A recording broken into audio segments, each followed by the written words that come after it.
안녕하십니까. 문성호입니다. 저는 오늘 직장 생활에 대해서 좀 말씀을 드리고 싶습니다. 오늘 뵈니까 여기에 직장을 다니실 분, 또 다니셨던 분, 그리고 다니실 분, 이렇게 뵙게 되는데요. 직장이라는 데가 사실 잘 아시겠지만 우리가 가정만큼 많은 시간을 보내는 곳인데 실은 거기에 굉장히 많은 암묵지, 그러니까 숨어있는 지식들이 있죠. 근데 그 지식들이 잘 드러나지 않아서 어떻게 해야 될지, 어떻게 직장 생활을 하고 어떻게 내가 말을 하고 어떻게 행동을 해야 될지 종종 많은 분들이 모르세요.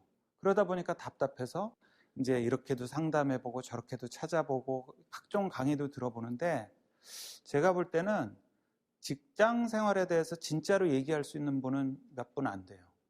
왜냐하면 직장 생활을 오래 잘 하시잖아요. 그러면 이분들은 워낙 잘하시기 때문에 누구한테 굳이 얘기를 안 하세요. 그냥 혼자 알고 계세요. 알고 계시다가 은퇴하세요. 그리고 직장 생활을 좀 모르는데 전달력이 좋고 강의를 하시는 분들은 하세요. 근데 거기엔 진짜가 안 담겨 있죠. 해보질 않았으니까. 그래서 직장인들에겐 진짜 해본 사람이 진짜 맞는 얘기를 잘 전달해 주는 게 되게 필요하고요. 저는 그런 생각으로 직장인의 바른 습관이라는 주제로 강의를 하겠습니다. 제 소개를 먼저 해드릴게요. 저는 문성후라고 합니다. 서울과학종합대학원 겸임교수고요. 경영학 박사고 미국 뉴욕주 변호사입니다. 근데 사실 여기 쓰지 않은 것보다 여기 쓴 것보다 제가 더 자랑하고 싶은 게 있습니다. 저는 직장 생활 24년을 꽉 차게 했습니다. 그러니까 1년을 1시간으로 보면 24시간을 꽉 채운 겁니다. 하루를 꽉 채웠죠. 그 중에서 이제 임원을 7년을 했습니다. 그러다 보니까 24년 직장 생활을 꽉꽉 차서 하다 보니까 너무 저도 몰라서 배우는 게 많고, 그러다가 배운 게 쌓이니까 또 후배들에게 또 너무 가르쳐 주고 싶은 거죠. 그래서 저는 직장인의 바른 습관이라는 주제로 오늘 좀 말씀을 쭉 드리고 싶고요. 그 안에는 제가 24년 동안 열심히 배우고 익힌 그 내용을 오늘 한 1시간여에 걸쳐서 말씀을 드리겠습니다. 직장인에게 중요한 것이 무엇일까요? 직장인에게. 사실 이거는 직장인뿐이 아니고 일반 분들도 마찬가지인데요. 직장인에게 중요한 것은 A. attitude, 태도일까요? B. behavior, 행동일까요? 아닙니다. C입니다. custom, 습관입니다. A, B, C 중에서요 가장 중요한 것은 C입니다. custom이요. 습관이죠. 사실 A 태도는요, 회사 들어갈 때 이미 다 봐요. 언제 보냐? 면접 때 봅니다. 면접 때 태도 다 보고요. 그거 보고 합격, 불합격이 결정이 됩니다. 그래서 태도는 입사하는 순간 좀 줄어들고요. 그럼 막 입사 초반에는 뭘 보냐? 행동을 봐요.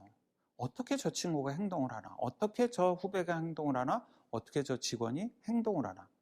우리가 흔히 얘기하듯이 빨리빨리 움직이나 천천히 움직이나 아니면 저럴 때 어떻게 대응하나, 어떻게 움직이나 어떻게 행동하고 어떻게 답하나, 이런 걸 봅니다. 그런데 그것도 초반이에요. 사실 행동을 보는 것도 초반이고요. 직장 생활 한 2, 3년 차 되면 회사든 조직이든 동료든 고객이든 그 다음부터는 그 사람이 어떻게 하는지 습관을 봅니다. 습관을 보기 시작해요. 의뢰 그 친구는 그렇게 했을 거야. 그랬었지. 아마 그렇게 했을 거야. 라고 습관을 보기 시작하죠.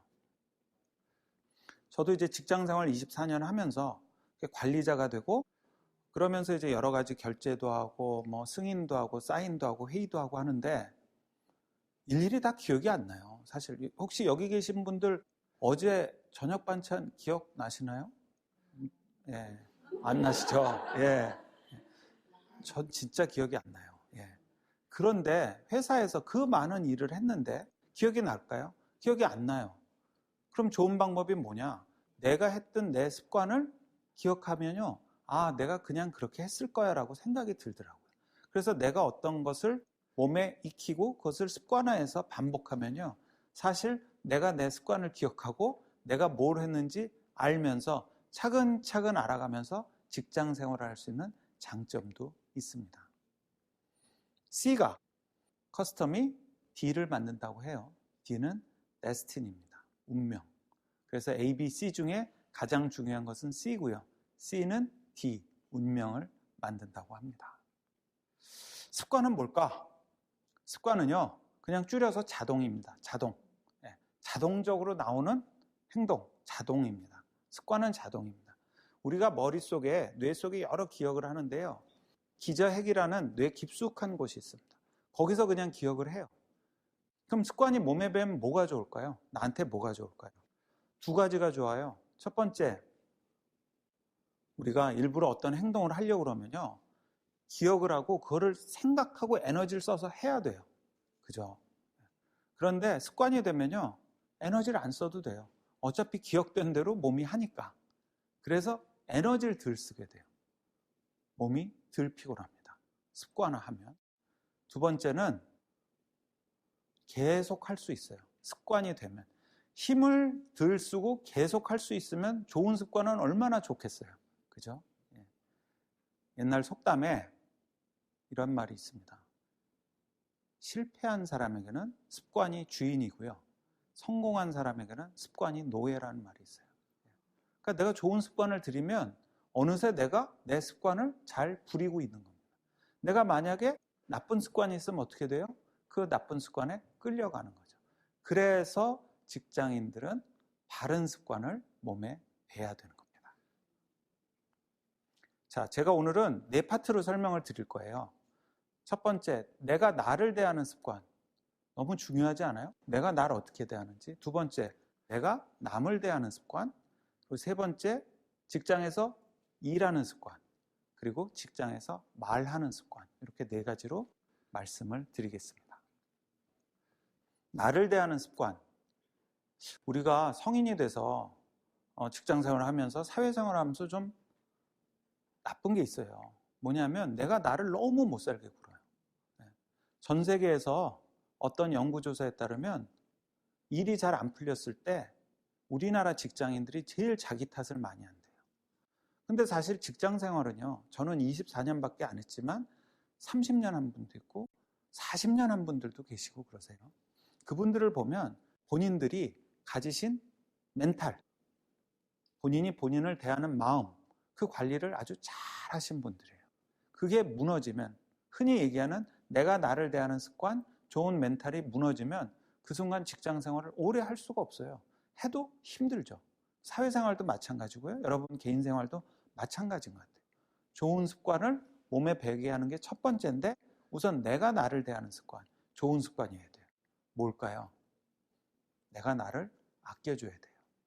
꼭 아껴줘야 됩니다. 여기 계신 여러분들도 오늘 댁에 돌아가시면 내가 오늘 너무 수고했어. 그리고 발 쭉 뻗고 푹 쉬세요. 내가 나를 아껴줘야 됩니다. 세상에 나 말고 나 아껴줄 사람이 있을까요? 없어요, 별로. 나 외엔 별로 없어요. 내가 나를 아끼는 습관이 가장 필요합니다. 넘어지면 내가 일으켜서 톡톡 무릎에 흙도 털어주고요. 등도 두드려주고 그래서 가야 됩니다. 우리가 직장 생활하면서 그런 말을 참 많이 듣습니다. 할 수 있다고. 할 수 있다고. 근데 그 할 수 있다는 말을 남한테 들으면 소용이 없어요. 당신은 할 수 있겠죠. 나는 못하는 거죠. 그죠?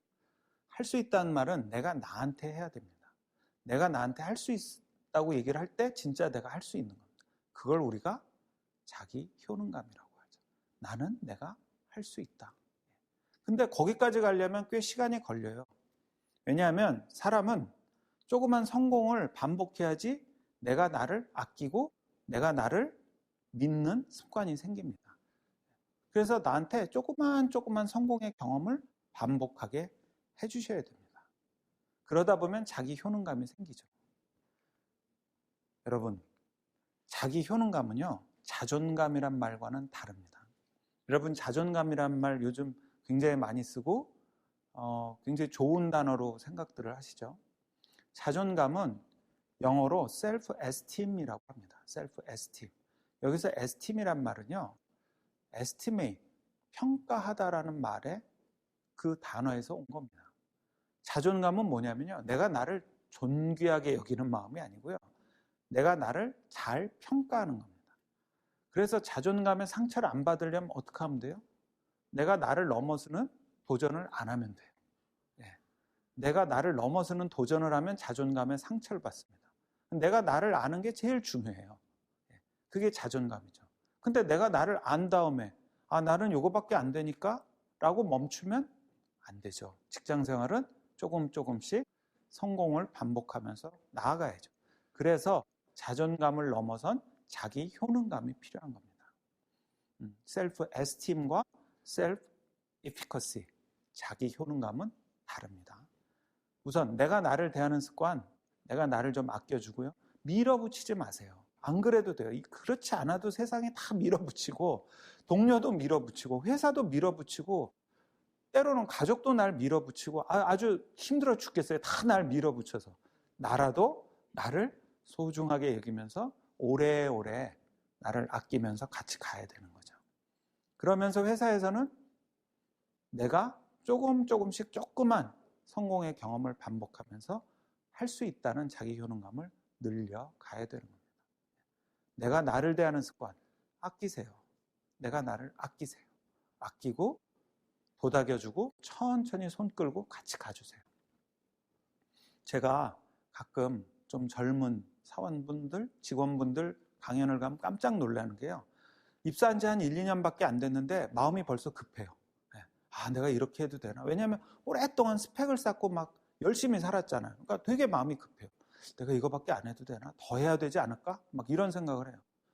제가 항상 얘기해요. 나 24년 했어. 나는 자정까지 직장 생활을 했는데 거기 있는 분들은 지금 새벽 1, 2시예요. 제가 좀 직장 생활 좀 했어요. 한 7, 8년? 그분들 그래봤자 이제 아침 먹을 시간이에요.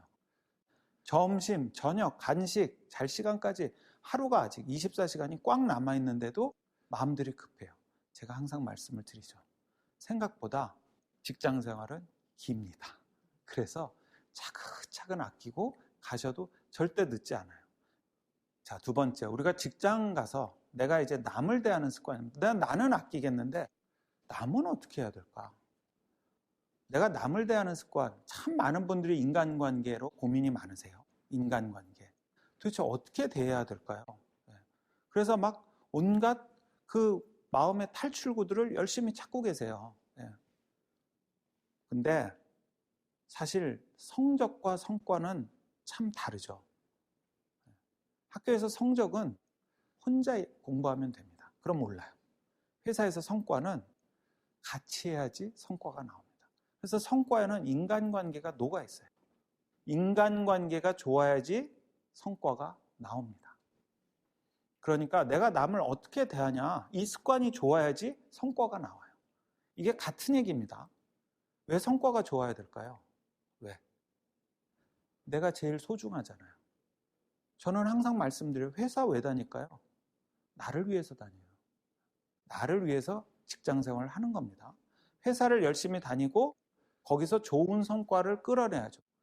성과를 내서 내가 보상을 받고 다시 내가 나를 아끼면서 성공의 경험으로 자기 효능감을 쌓아가면서 조금씩 성공하는 겁니다. 그런데 제 말처럼 남도 이렇게 참 쉽게 대할 수 있으면 얼마나 좋을까. 제가 직장생활 24년, 임원 7년 포함해서 해보면서 느낀 게 있어요. 보스들, 선배, 상사들이 가진 공통점이 있어요. 변덕이 무지 심해요. 방금 얘기하고 딴 얘기예요. 여러분들 생각나시는 분들 있죠? 꼭 보스뿐이 아니에요. 주변에도 다 있어요. 시치미도 떼요. 방금 그랬잖아요. 내가 언제? 그렇게 소심할 수가 없어요. 어느 날 갑자기 너무 소심해져요. 제가 정말 소심한 보스를 모셨었는데요. 숫자 틀린 거 제가 찾을 필요 없어요. 어차피 그분이 찾아요. 오타 그분이 다 찾고요. 급해요. 여러분들 천천히 걷는 상사 보셨어요? 없어요. 다 빨리 걸어요. 프린터 누구 때문에 고장나요? 그분들이 잡아 뜯어요. 나오고 있잖아요, 지금. 그죠? 결정적인 거. 절대 안 아파요. 저도 처음에 순진해서 전날 회식하고 내일 천천히 와. 그래서 천천히 갔더니 그분은 액자처럼 걸려 있어요, 그 자리에. 안 아파요. 도대체 이런 분들하고 어떻게 직장 생활을 해야 되는지 많은 분들이 저한테 물으세요. 이렇게 말씀드릴게요.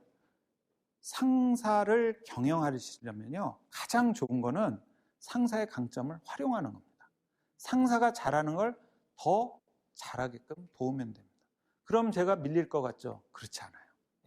제 경험으로는 상사가 잘하는 걸 더 잘하게 도왔더니 그 공이 나한테 오더라고요. 예전에 15세기에 아주 유명한 화가가 있었습니다.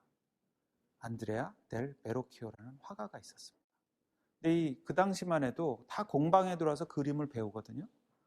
이제 을에 제자들이 와서 공방에서 그림을 배우고 좀 크면 배출해서 나갑니다.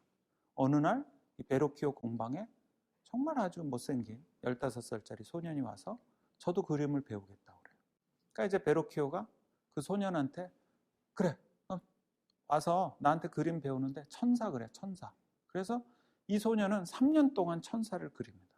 어느 날 베로키오가 와서 보니까 이 소년이 그린 천사 그림이 너무 잘 그린 거예요. 그래서 베로키오는 이 소년에게 그림을 같이 그리자고 합니다. 그 그림이 그리스도의 세례라는 그림이고요. 그 소년의 이름은 레오나르도 다빈치입니다. 다빈치는 그렇게 그림 인생을 시작했습니다. 베로키오라는 스승을 만났지만 베로키오가 그리는 그림에 어떻게 하면 내가 좀 더 천사를 잘 그릴까 궁리를 하고요. 결국 스승과 같이 그림을 그리고 나서 최고의 화가가 되었죠. 저도 우리 후배분들에게 똑같이 얘기를 해요. 상사와 선배와 보스와 다투고 싸우고 겨루지 마라. 그분이 잘하는 걸 더 잘하면 결국 돌아온다. 자, 다음은 이제 갈등 관리입니다. 제가 이름은 이렇게 어렵게 썼지만 사실은 이제 직장에서 일을 하는 습관입니다. 어떻게 하면 일을 잘할까? 직장 가면 인간관계가 있잖아요. 깜짝들 놀래요. 막 사원분들 이제 막 취직해서 보면 이게 드라마랑 틀리거든요. 드라마에서 보면 막 직장 생활이 다이내믹하고 막 재밌고 이런데 막상 회사 오면 이게 회사라는 게 그렇게 생각보다 맨날 이렇게 아침 드라마처럼 그렇지 않아요. 그리고 사실 회사가 그러면 그 회사는 망해요. 하루 부도났다가 하루 갑자기 뭐 매출이 확 올랐다가 이러면 안 되거든요. 그래서 의외로 굉장히 루틴하게 내가 상사의 강점을 잘 이끌어주면서 나를 잘 지키는 게 굉장히 필요합니다. 그런데 이제 직장에서 내가 날 잘 대하고 남을 잘 대해도 때로는 어쩔 수 없는 사건이 생겨요. 갈등이라는 게 생기죠. 그 갈등이 생기는 게 두 가지입니다. 저는 직장 생활에서 갈등이 생기는 건 딱 두 가지인 것 같아요. 제 경험으로 봤을 때. 첫 번째는 시간입니다. 우리 워라벨이라는 얘기는 왜 나왔을까요? 워라벨에서 결국 얘기하고자 했던 게 뭘까요? 뭘 더 달라고 그랬던 걸까요? 시간을 더 달라고 그랬던 거예요. 내가 직장에 있는 것보다 집에 있는 시간을 더 달라고 그랬던 거예요. 따지고 보면 시간 싸움이었어요. 시간 갖고 싸웠던 거예요. 물론 이제 거기에 수반되는 일의 무게도 있었겠죠. 근데 시간이 제일 컸어요. 그래서 우리나라 회사들은 어떻게 했어요? 회사에 머무는, 회사에 체류하는 시간을 줄였어요. 빨리 PC 끄고, 빨리 나가게 하고, 빨리빨리 나가라. 네. 매주 수요일은 가정의 날 빨리 가. 뭐 무슨 날 휴가 팍팍 내. 회사에 머무는 시간을 줄였어요. 그런데 회사에 머무는 시간만 줄인다고 워라벨이 될까요? 시간이란 갈등이 없어졌을까요? 브라이언 트레이시라는 유명한 컨설턴트가 이런 말을 했습니다. 가장 중요한 것은 직장에서 보내는 시간의 질이고 가정에서 보내는 시간의 양이다. 여러분 집에서 쉬실 때 내가 진짜 품질 높게 쉬어야지 이러신 적 없잖아요. 그냥 쉬죠. 그냥 소파에 눕거나 뭐 침대에 눕거나 그냥 쉬죠. 직장에서는 어때요? 내가 직장에 최대한 오래 있어야지 이렇지 않죠. 내가 회사에 출근했으니까 진짜 일을 잘해야지. 고품질의 시간을 보내고 싶어 하죠. 그런데 시간은 누구에게나 다 똑같습니다. 24시간. 그럼 어떻게 하면 내가 직장에서 보내는 시간의 질을 높일 수 있을까? 직장에서 보내는 시간의 질이 높아지면요. 가정에서 보내는 시간의 양이 많아집니다. 일을 안 갖고 가잖아요. 머릿속에서도 덜고. 그래서 시간의 질이 굉장히 중요합니다. 그러면 어떻게 하면 시간의 질을 양지로 할 수 있을까요? 우리가 여러 명이서 손잡고 달리기를 합니다. 줄의 속도는 누가 결정할까요? 전체 줄의 속도는? 네? 꼴등. 딱 맞으죠. 그 중에서 가장 느리게 뛰는 사람이 줄의 속도를 결정해요. 어차피 다 뛰어봤자 한 사람이 걸으면 그냥 그 줄은 걸어야 돼요. 일이라는 게 그렇습니다. 여러분들이 아침에 눈 뜨셔서 오늘 할 일 쭉 쓰시잖아요. 그 중에 일에 꼴등이 있어요. 그 꼴등이 그날 하루 일의 속도를 다 결정합니다. 누가 꼴등일까요? 하기 싫은 일이에요. 하기 싫은 일이 무조건 꼴등입니다. 근데 그 일이 중요하잖아요? 더 하기 싫어요. 네. 사소한 일은 무시해요, 그냥. 근데 중요한 일, 이거 진짜 해야 되는데 오늘은 미루지 말아야지 그러곤 그 일 때문에 딴 일을 다 미뤄요. 중요한데 꼭 내가 해야 되는데 남이 안 해주는데 그 중에 진짜 하기 싫은 일이 있어요. 그 일이 재밌는 게 꼴등이 돼서요. 다른 일들의 발목을 다 잡고 결국 그래서 나의 오늘 하루 시간을 다 망칩니다. 그 일 때문에. 여러분 지금 혹시 내가 못 돼야 되는데 쭉 리스트를 만들어 보시면 그 중에서 꼴등 일이 있어요. 근데 그것만 걸리면 생각이 나면 뭔가 찜찜해서 딴 게 흐지부지 돼요. 근데 그것부터 훅 해버리잖아요. 그럼 딴 건 쉬워요. 여유가 생겨서. 시간을 관리하는 방법은요. 직장에서 하기 싫은 일, 진짜 중요한데 하기 싫은 일부터 하시면 돼요. 그러면 그 일이 다른 일에 발목을 안 잡습니다. 근데 하기 싫은 일 하는 건 진짜 더 싫죠. 그죠? 그래서 하기 싫은 일을 하신 다음에는 반드시 소확행, 보상을 해주셔야 됩니다. 다 스트레스 푸는 방법이 있으시죠? 네일도 받으시고 인형도 뽑으시고 치맥도 하시고 다 있으실 거예요. 저도 있어요. 조그맣게 나한테 보상을 해줘야 됩니다. 그래야지 내가 알아요. 하기 싫은 걸 하고 나면 보상이 오는구나. 결국 다 나로 돌아옵니다. 내가 나를 잘 대해주고요. 그리고 내가 남의 강점을 잘 활용해서 도와서 고성과를 내서 보상이 돌아오면 또 내가 나한테 보상을 해주는 거고요.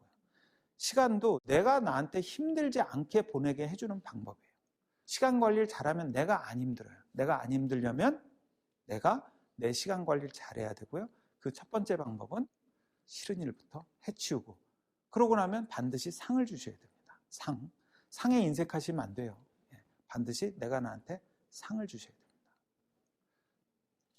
다음, 회사에서 이제 우리가 열심히 굉장히 관계도 좋고 의욕도 나는데 힘이 쭉 빠진 일이 있어요. 뭐죠? 하다가 안 된 일, 안 풀린 일, 망쳐버린 일. 우리가 그걸 실패라고 그러죠. 근데 사실 실패는요, 조금 큰 실수일 뿐이에요. 그래서 실패를 너무 겁내면 안 되더라고요. 심리적 안전이라는 말이 있죠. 내가 나한테 그래도 괜찮아라고 안전감을 주는 겁니다. 직장 생활에서 설문조사를 했어요. 후배들이 가장 싫어하는 상사 1위는 누굴까요? 1위는요, 감정 기복형 상사예요. 좋은 아침, 점심 안 먹을랜다. 사표 쓰고 있어. 저녁 때, 내일도 화이팅? 이러고 퇴근하는 거예요. 네. 감정 기복형이에요. 네. 왜 그분이 싫을까요? 심리적 안전감을 못 주는 겁니다. 일을 하려면 심리적 안전감을 리더나 상사나 보스나 나 스스로에게도 줘야 됩니다. 좋은 아침, 회사 관둘래? 좋은 저녁. 어떻게 믿고 일하겠어요? 그러면 만약 뭐가 실패가 생기잖아요? 절대로 거기서 배울 수가 없습니다. 겁내고 숨기죠. 심리적 안전감이 낮으면 숨깁니다. 외면해요. 제가 아까 보여드렸다시피 저는 미국 뉴욕주 변호사입니다. 뉴욕주에 가서 변호사 시험을 칩니다. 가서 쳤어요. 떨어졌습니다. 멋지게. 떨어져서 재수를 할 생각을 했죠.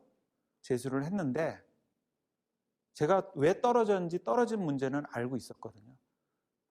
여러분들 혹시 주변에 시험 치신 분들 중에 어떻게 하다 이렇게 됐지? 나도 모르겠어. 열심히 했는데 뻥이에요. 거짓말입니다. 예. 압니다. 본인은 알아요. 내가 왜 떨어졌는지. 저도 왜 떨어졌는지 알아요. 그 문제 때문에 떨어졌다는 걸 알고 재수를 했어요. 재수를 하고 다시 시험을 보러 미국에 또 갔습니다. 뉴욕에 갔는데 시험 전날인데, 우리 시험 전날은 보통 좀 쉬어야 되잖아요. 약간 총정리하면서. 근데 갑자기 한 문제가 떠오르는 거예요. 제가 첫 시험에서 떨어졌던 문제. 근데 더 겁났던 게 뭐냐면 그 문제 답을 모르겠어요. 왜냐하면 재수하는 동안 그 문제 공부를 안 했어요. 사람은 그래요. 그 문제 때문에 떨어졌으니까 안 보게 되는 겁니다. 공부 안 해요. 그것 빼고는 다 했어요. 가슴이 철렁 내려앉죠. 내일 아침이 시험인데. 그래서 부랴부랴 24시간 하는 인터넷 카페 가서 공부를 했습니다. 전날 총정리를 하고 있어야 되는데 그 떨어진 문제 한 문제 풀겠다고 밤새 그걸 준비하고 갔어요. 이틀 시험을 보거든요. 첫날 시험을 보고 이튿날째 저희가 주관식에서 떨어졌어요. 주관식을 보러 갔는데 그 문제가 또 나왔어요. 이렇게 얘기하니까 제가 공부한 게 별거 아닌 것처럼 보이는데 공부도 열심히 했어요. 했는데 어쨌든 그 문제가 다시 나와서 붙었죠. 그러니까 제가 말씀드리고 싶은 거는 제가 왜 재수할 동안 그 시험을 안 봤을까? 실패해서 그래요. 다시 대면하기 싫은 거죠. 보기 싫었던 거죠. 제가 스스로한테 심리적 안정감을 못 줬어요. 이번에 떨어져도 괜찮았는데 그래도 실패를 대면해서 이거를 또 잘 풀어봐라고 했어야 되는데 그걸 그나마 전날이라도 깨달은 건 다행이겠죠. 그러면 어떻게 실패로부터 배울 수 있을까? 심리적 안정감을 내가 스스로한테 주고 어떻게 배울 수 있을까? 실패로부터. 여러분 한번 빙판에서 넘어져 본 적 있으세요? 안 아파요. 창피해서. 절대 안 아파요. 통증은 나중에 와요. 저녁 때쯤 되면 욱신욱신거려요. 왜 그러지? 낮에 넘어진 거예요. 그 순간 안 아파요. 일어나려다 또 한 번 넘어지면 어때요? 기절하는 게 낫겠다. 그죠? 주변 사람들 다 지나가고 날이 어두워질 때까지 있다가 일어날까? 이 사람이 뭔가 실패하잖아요. 그러면 감정들이 듭니다. 분노, 화도 나고요. 내가 왜 이거밖에 안 되지? 그 다음에 창피하기도 하고요. 우울해지기도 하고요. 복잡한 감정이 듭니다. 실패를 하고 나면. 그런데 실패로부터 배우려면요. 간단하더라고요. 실패를 빨리 대면하면 됩니다. 그럼 실패로부터 배울 수가 있어요. 그러니까 직장에서 일을 하는 습관도 똑같더라고요. 하기 싫은 일을 제일 먼저 하면 시간이 남고요. 그 다음에 내가 성장하고 성숙해지려면 내가 안 풀렸던 일을 빨리 대면하는 겁니다. 그래서 일 잘 풀린 날은 자축 파티 하실 필요 없어요. 일이 안 된 날, 그날 실패 파티를 하셔야 돼요. 빨리 모여서 나 이번에 시험 떨어졌잖아, 승진시험. 또 1년 또 이렇게 지내야 돼. 라고 해서 실패를 빨리 대면해야지 거기로부터 배울 수가 있습니다. 실패로부터 배우는 방법은 간단합니다. 창피한 거, 우울한 거, 불안한 거, 이런 거 다 뚫고 가셔야 됩니다. 그걸 얼마나 빨리 뚫느냐에 따라서 실패를 빨리 배웁니다. 터널은 빨리 통과해야 됩니다. 근데 우리가 실패해서 왜 못 배우느냐? 가다 말아요. 창피한 건 어떻게 넘겼는데 화가 나요. 아직도 생각하면. 화가 난 건 어떻게 넘겼는데 되게 우울해요. 거기서 다 멈추는 거예요. 터널 안을 운전하고 가다가 서버리는 겁니다. 터널 바깥으로 나가야지 빛이 보이는데 터널 안에서 멈추는 겁니다. 실패해서 배우는 방법은 간단해요. 실패를 최대한 빨리 대면하면 됩니다. 직장 생활을 하면서 시간을 확보하는 방법은 꼴등을 1등으로 만들면 되고요. 그 다음에 실패로부터 배우는 방법은 창피한 거, 이런 거 다 우울한 거 빨리 통과해서 지나가시면 됩니다. 빙판에서 넘어지셨을 때 그 순간 아프시잖아요. 그럼 일어나서 재빨리 일어나서 이렇게 주변을 돌아보시고 다음엔 저거 난간 잡고 내려와야겠다. 그리고 구두도 낮은 거 신어야겠다. 절대 안 넘어지세요. 근데 그냥 넘어진 다음에 저녁 때 또 아파요. 다음날 또 까먹고 또 높은 구두 신고 가다 또 넘어져요. 그런 겁니다. 실패를 빨리 대면하세요. 그게 제가 말씀드리는 일하는 습관입니다. 자, 이제 말하는 습관입니다. 말하는 습관. 우리가 워라밸 얘기하는데 직장에 이제 대면 시간이 줄었어요. 그죠? 회사에 오래들 안 있어요. 그리고 유연근무제도에서 부장님 저 이것 좀 보고 드리려고 하는데 부장님 어디 가셨어요? 퇴근하셨는데 부장님이 내일 아침에 보자고 그러시더라. 저 내일 오후 3시에 출근인데요. 이렇게 되는 겁니다. 절대 시간도 줄고 물론 회사마다 차이는 있지만 점점 직장에서의 근무 시간이 짧아지는 건 1분이라도 짧아지는 건 추세일 겁니다. 그러면 직장에서 이렇게 대면이 주니까 어떻게 해야 돼요? 일을 잘하려면 말을 잘해야 됩니다. 말을 잘해야 됩니다. 어떻게 하면 말을 잘할까요? 우선 잡담부터 말씀드리겠습니다. 우리는 한국에서 크면서 잡담을 못하게 배웠습니다. 왜? 항상 선생님이 잡담하지 마. 네. 그죠? 그 다음에 밥상머리에서 잡담하지 마. 네. 그냥 잡담은 진짜 나쁜 얘기로 배웠거든요. 근데 미국에선 스몰톡이라고 해서 사실 굉장히 중요한 대화의 수단입니다. 네. 잡담을 어떻게 하는지를 잘 몰라서 회사에서 엉뚱한 실수를 저지르는 분들이 꽤 있어요. 인터넷에 쳐봐도 안 나오죠. 네. 잡담은 못하게 배웠으니까. 제가 예전에 회사에 있을 때 지하 1층 카페에서 아주 풍성하게 휘핑크림을 얹는 카페 라떼를 틀고 엘리베이터를 탔습니다. 15층까지. 근데 한 3층쯤에서 부장이 하나 탔어요. 상무님 카페 라떼 드시네요? 예.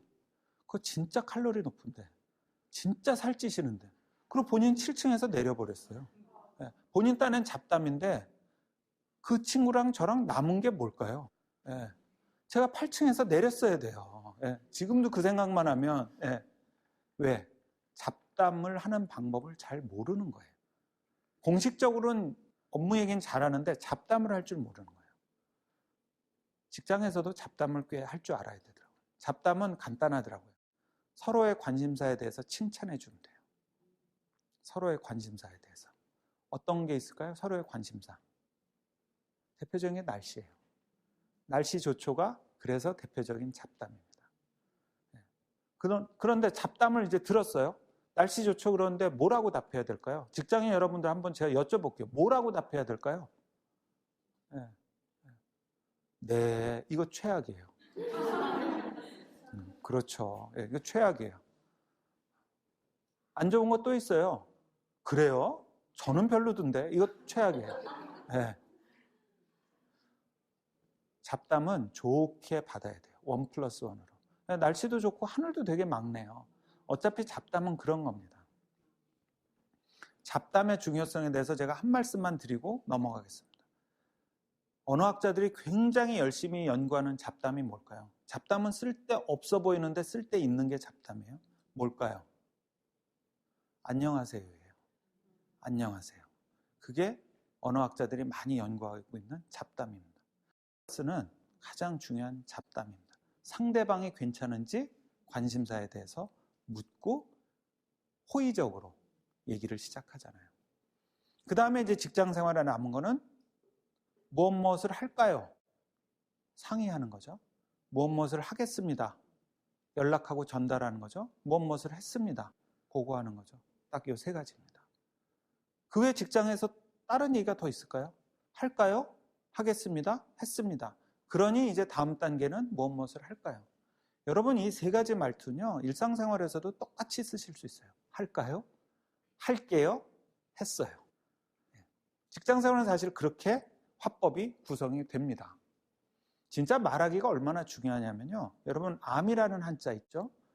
이게 할 말은 많은데 입구자가 3개죠. 할 말은 많은데 산속에 지붕에 처박혔을 때 생기는 병이에요. 할 말을 못했을 때 생기는 병이 암입니다. 근데 만약에 산에서 지붕을 박차고 나오면 품질 품자가 됩니다. 여러분들 삶의 퀄리티가 달라지는 거예요. 할 말을 못하고 갇혀서 살면 암이 되고요. 할 말을 하고 서로 소통을 하면서 살면 품자가 됩니다. 그래서 흐를소 통할통, 소통이 필요한 거죠. 우리만 그럴까요? 워렌 버핏이라는 아주 유명한 투자가가 이런 얘기를 합니다. 앞으로 말을 잘 못하면 세상을 살기 힘들어질 것이다. 2017년에 워렌 버핏이 이런 얘기를 한 대학원의 졸업식 가서 합니다. 뭐 말이 청산유수가 되라는 게 아니고요. 내가 생각하는 말을 잘 전달하고 상대방의 말을 잘 들을 수 있어야 됩니다. 우리가 회사에서 요즘 정보가 없어서 일이 못하진 않아요. 얼마나 많아요. 인터넷만 쳐도 막 정보가 쏟아져 나옵니다. 옛날에는 정보가 부족해서 일을 못했어요. 정보가 차고 넘칩니다. 데이터가 차고 넘쳐요. 기술, 속도 다 엄청 빨라졌어요. 옛날에는 속도가 느려서 또 답답해서 일을 못했는데 지금은 한번 누르면 날아가죠. 그죠? 결국 남는 게 뭘까요? 말입니다. 말. 근데 그러면 도대체 말을 어떻게 해야 될까? 어떻게 하면 말을 잘하는 걸까? 제가 만든 삼각축입니다. 관계, 내용, 방식을 언제나 신경 쓰면서 말을 하자는 거죠. 관계. 우리나라는 모임을 하면 누가 탄생해요? 막내가 탄생해요. 네. 우리나라에서 친구 하려면 어떻게 해야 돼요? 한 200가지 퀴즈를 내서 나이를 알아내야지 속이 후련해요. 그 다음에 또 따지죠. 빠르냐 늦냐. 그죠? 어쨌든 굉장히 관계지향적인 사회예요. 우리나라는. 그리고 서열도 되게 강하고요. 그러다 보니까 말을 할 때도요. 관계를 설정해요.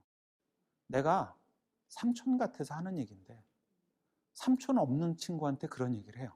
내가 형 같아서 하는 얘기인데 관계를 설정해버려요. 내가 딱. 그래서 우리나라는 굉장히 관계 중심적인 사회입니다. 말도 관계를 설정해야지 할 수 있어요. 그럼 관계는 도대체 어떻게 끌어가야 될까요? 말하기 위해서. 이게 가끔 제 강의를 들으시는 분들이 오해하실 때가 있어요. 관계가 그러면 뭐 충성을 하거나 뭐 사내 정치를 하거나 아니면 잘 모시라는 거냐. 그게 아니고요. 말을 할 때 관계는요. 굉장히 정직해야 돼요. 충실하고 정직해야 됩니다. 무슨 얘기냐면요. 사람이랑 말할 때 대충 하지 말라는 거죠. 말을 잘하라는 게 아니고 진심으로 그 사람께 성의껏 대하라는 거죠. 내가 삼촌이고 내가 누나고 내가 아버지는 뭐해요? 필요 없다니까요. 중요한 거는 내가 얼마나 성의 있게 대하냐. 남이지만 성의 있게 대하면 그게 진짜 진심 있는 말하기입니다. 그래서 직장 생활에서 말하기의 관계는 어떻게 할까요? 성의 있게 대하라고 저는 항상 얘기합니다. 누구하고 얘기하든 성의 있게. 무성의한 말하기 진짜 싫지 않으세요? 네. 진짜 싫죠. 네. 그게 왜 그러냐? 우리나라 사람들이 관계에 대한 마음가짐이 있어요. 말하기에. 관계는 충실하고 정직하게. 자, 다음은 그럼 이제 내용입니다. 관계, 내용, 방식에 대해서 제가 말씀드렸는데 내용은 어떻게 해야 될까요? MEC라고 흔히 기획 교과서에 많이 나오는 단어입니다. Mutually Exclusive, Collectively Exhaustive. 무슨 얘기냐면요. 그냥 빈틈없이 겹침 없이 하라는 겁니다. 그게 최고죠, 말은. 네. 말 잘 못하는 분 어때요? 한 말 또 해요. 계속 한 말 또 하죠. 근데 정작 중요한 얘기를 안 하고요. 왜 왔지 저분? 뭐 자기 얘기를 한참 하고 가요. 나중에 전화, 참 내가 그 얘기하려고 왔었는데. 네. 빈틈이 막 있는 거죠. 많이 겹치고. 그죠? 네. 이렇게 말은요. 가장 좋은 게 내용이 빈틈도 없고 겹침도 없는 겁니다. 복잡해요. 어떻게 하면 좋을까? 저도 고민을 했어요. 누가 도대체 빈틈 없고 겹침 없이 말을 할까? 내용을 빈틈 없고 겹침 없이 얘기를 할까? 생각해 보니까 내비게이션이에요. 여러분 내비게이션 목적지 찍으면 내비게이션 뭐 가르쳐줘요? 가는 길 또 오는 길. 그렇죠. 가는 길, 오는 길 또 네. 드는 비용. 그죠? 도착 시간 다 가르쳐줘요. 근데 내비게이션은 겹치게 얘기는 안 해요. 우회전 하시라니까요. 이런 말 안 하잖아요. 그죠? 예. 아까 돈 얘기 들으셨나요? 예. 지금 이 길로 가면 그 돈 들어요. 이렇게 여러 번 얘기 안 하잖아요. 딱 한 번 선택하면 가잖아요. 그죠? 그게 내비게이션입니다. 우리가 말을 할 때 저는 직장인분들에게 그렇게 권합니다. 내비게이션처럼 생각을 하시라고. 내가 왜 이 일을 하는지, 그리고 어떻게 할지, 언제까지 할지, 비용은 얼마나 들일지. 육하 원칙은 사실 그렇게 잘 안 되더라고요. 제 경험. 누가 언제 어떻게 어디서 무엇을 왜 이렇게 안 되더라고요. 근데 내비게이션 생각하면 좀 쉽더라고요. 내가 이 일을 왜 하지? 어떻게 하지? 어떤 길을 타고 가지? 얼마를 쓸 수 있을까? 회사에서 나한테 부과된 예산이 얼마일까? 언제까지 해야 되나? 가다가 사고를 만나면, 가다가 뭔가 안 좋은 일을 만나면 좀 바꿔도 되나? 내비게이션. 내용은 무결하게. 무결하다는 것은 겹치지 않고 빈틈이 없는 겁니다. 자, 다음은 이제 방식입니다. 방식. 여러분들 불편한 얘기를 하신 적이 있죠? 그 불편한 얘기를 우리가 직언이라고 합니다. 뭔가 귀에 쓴 소리, 듣기 싫은 소리, 그걸 우리가 직언이라고 합니다. 그러면 직언을 하려면 어떻게 해야 될까요? 불편한 이야기를 하려면 어떻게 해야 될까요? 다짜고짜 하면 될까요? 제가 이걸 회사 가서 그 수강생분들께 여쭤봤어요. 직언을 하는데 필요한 게 무엇일까요? 그랬더니 사표요, 또 술기운이요, 배짱이요, 뭐 많은 얘기죠. 진정성이요, 다 필요하죠. 공감이요, 다 필요합니다. 진짜 필요한 것이 무엇일까요? 내가 누군가에게 불편한 얘기를 해야 된다면 그 불편한 얘기를 한 걸로 끝난 겁니다, 사실은. 불편한 얘기를 했잖아요. 그것만 해도 어디예요? 그죠? 저는 회사에서 법무실장을 오래 해서 정말 회사에다 불편한 얘기를 많이 했었어야 됐어요. 업무를 담당하니까 얼마나 불편한 얘기를 많이 했겠어요. 그래서 제가 생각을 했어요. 어떻게 하면 불편한 얘기를 좀 그나마 편히 들을 수 있게 할까? 방법을 연구했더니 대안이랑 같이 얘기를 하면 되더라고요. 대안. 그러니까 직원이랑 대안은 세트 메뉴입니다. 제가 어디 지원을 하면 이제 붙는 데도 있고 떨어지는 데도 있었겠죠. 떨어진 곳은 당신은 불합격됐습니다. 옛날엔 이렇게 왔는데 요즘은 그 밑에 글이 길어요. 떨어졌지만 당신은 굉장히 훌륭하고 이렇게 해서 어디 가든 잘 될 거고 막 이만큼 나와요. 붙은 데는 간단해요. 합격하셨습니다. 언제까지 오세요? 그러니까 불편한 얘기에는 이렇게 마음을 달래주는 대안, 또 실제로 같이 이렇게 작동할 것 같은 대안을 쭉 붙여줘야 됩니다. 이게 어려울 것 같은데요, 사장님. 그럼 어떡하지? 그거야 제가 모르죠. 이러면 안 되는 거죠. 제 생각엔 요런 방법이 있을 것 같습니다. 그게 틀려도 돼요. 틀려도 이미 직언을 듣고 들은 사람은 생각을 하기 시작했는데 그때 대안이 도움이 될 수도 있는 거죠.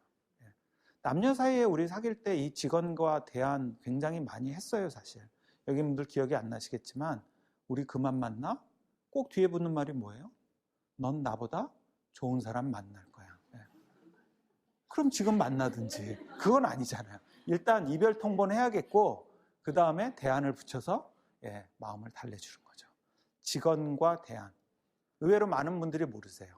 내가 불편한 얘기를 해야 되면 그 얘기를 한 걸로 목표의 90%는 달성이 된 거고요. 나머지 10% 그걸로 혹시나 도움이 될지 모르겠지만 대안을 제시해야 되는 거죠. 그럴 때 들은 사람은 직언을 더 들어요. 근데 계속 이렇게 불편한 얘기만 쏟아내면 안 들려요. 나중에 화도 나요. 그러니까 불편한 얘기를 하면 반드시 대안을 얘기하시라. 방식에 관한 얘기입니다. 회사에서 불편한 얘기를 해야 될 때 말하기의 방식.